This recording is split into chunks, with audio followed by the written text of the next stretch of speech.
Bonjour, nous sommes le 26 décembre 2021. Je fais cette vidéo pour répondre aux chiffres donnés dans la presse et donc aux Toulousains par M. Terrail-Noves et par l'administration en général. Voilà. Et aussi, je vais revenir sur la chronologie des événements. Alors, les chiffres donnés par M. Noves sont totalement bidons. Je vais en prendre par exemple un, il dit qu'il y a 50% de grévistes. Voilà.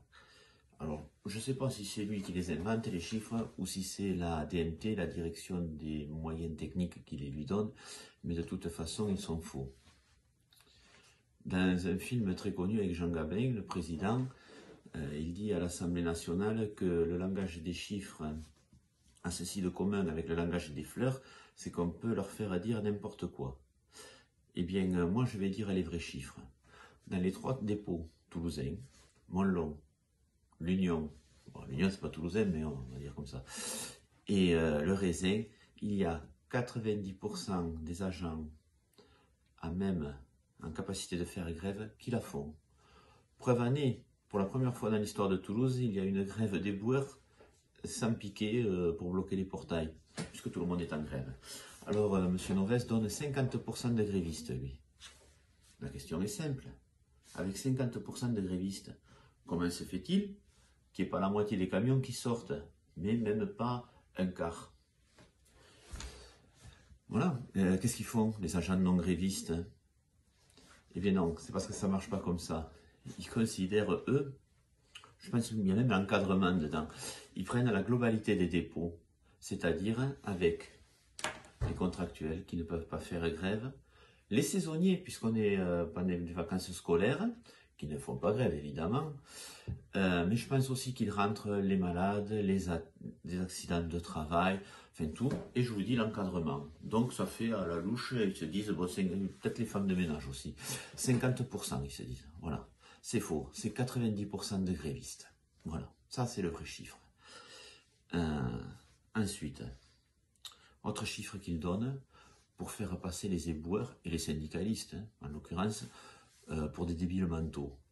Il dit qu'on demande 74 jours de suggestion. C'est totalement faux.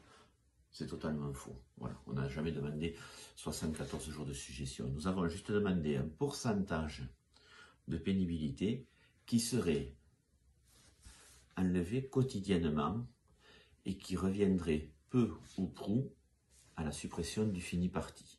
Voilà. Système totalement légal. Et d'ailleurs, M. Ardouin et M. Manoncourt, en réunion, nous l'ont dit. Oui, c'est légal, mais on ne veut pas. Donc, vous voyez, quand ils se cachent derrière la légalité pour enlever quelque chose, en fait, c'est juste une argutie vocale. C'est tout. Voilà pour les chiffres. Ensuite, dans la presse aussi, nos élus se défendent absolument de vouloir privatiser.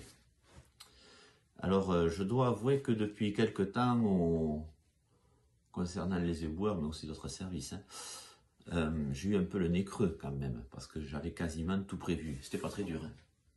C'était pas trop compliqué. Il suffit de voir ce qui se fait à côté. Et d'ailleurs, qu'est-ce qui se fait à côté? Mais je vais vous le dire, à Bordeaux, le centre-ville, l'hyper-centre-ville, a été privatisé.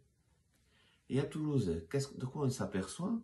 C'est marrant, le service de nuit qui fait l'hypercentre, lui, n'a pas été touché par le fini parti, ni par les 1607 heures. Si, par les jours de congé quand même, j'exagère un peu. Mais le fini parti, pas du tout. Voilà. L'hypercentre.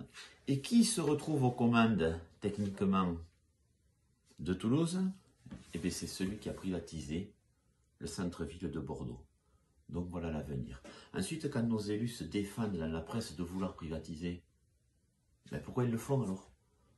Pourquoi ils le font? Alors attendez, hein, ils ne le font pas de manière trop brute, ça se verrait. Hein. Mais par exemple, les déchetteries, qui étaient un service totalement public, sont passées en délégation de service public. C'est l'étage juste avant la privatisation.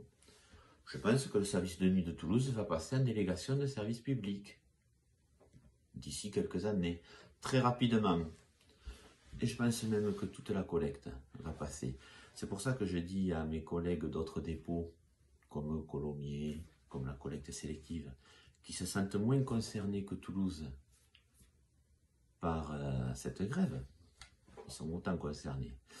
Eh bien, méfiez-vous, ça va passer